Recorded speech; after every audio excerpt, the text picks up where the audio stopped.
श्री कृष्ण जन्मभूमि शाही ईदगाह विवाद मामला, विवादित स्थल के सर्वे के लिए आदेश जारी हो चुके हैं। और देखिए, हिंदू पक्ष की अपील पर कोर्ट ने आदेश दिया है, 20 जनवरी तक कोर्ट को सौंपनी होगी रिपोर्ट। और सिविल जज सीनियर डिवीजन ने इस बाबत आदेश जारी किया है। मामले में सभी पक्षों को कोर्ट ने नोटिस जारी किए।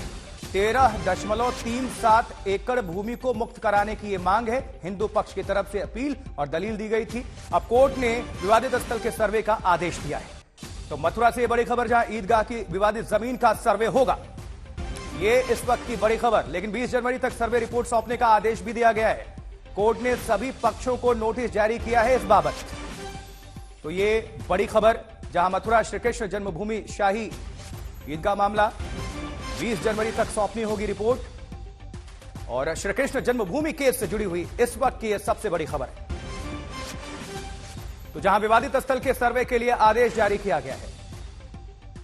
और हमारे साथ उत्तर प्रदेश के पूर्व डिप्टी सीएम दिनेश शर्मा जुड़ चुके हैं फोन लाइन पर। दिनेश जी, किस तरह से इस अदालत के आदेश को आप देखते हैं?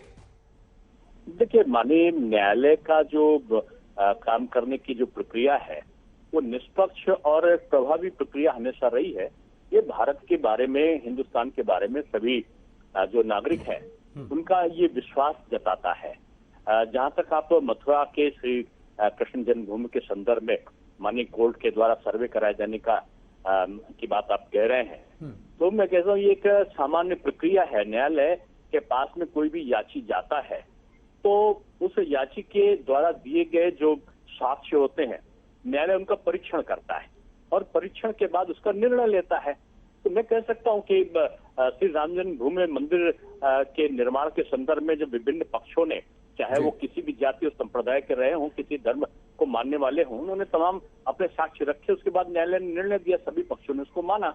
मैं समझता हूँ कि जो भी इस प्रकार के प्रकरण हैं, न्यायालय का कार्य है कि वो अपना उनका अच्छी तरीके से उनके साक्ष्यों को वो जुटाती है और उसके बाद अपना निर्णय देती है।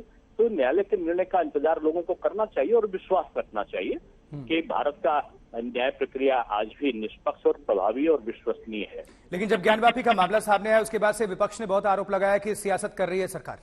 और देखिए, विपक्ष के पास में मुद्दा नहीं है और विपक्ष में कुछ तत्व ऐसे हैं जो भारत की सनातन संस्कृति को और खासतौर से जो बहुसंख्यक हिंदू है उनकी भावनाओं को आहत करने से वो बाज नहीं आते हैं। और समय समय पर उन पर टिप्पणियां करना, कभी पिक्चर को बना लेना, कभी धार्मिक स्थलों के बारे में या सनातन संस्कृति का पक्ष लेने वाले सदपुरुषों पर, सावरकर जी ऐसे लोगों पर टिप्पणी कर देना, ये एक आम बात बन गई है। तो क्या काशी के बाद समझता हूँ कि मथुरा की बारी है? नहीं, देखिए, बारी तो मैं समझता हूँ बारी नहीं लगाना चाहिए।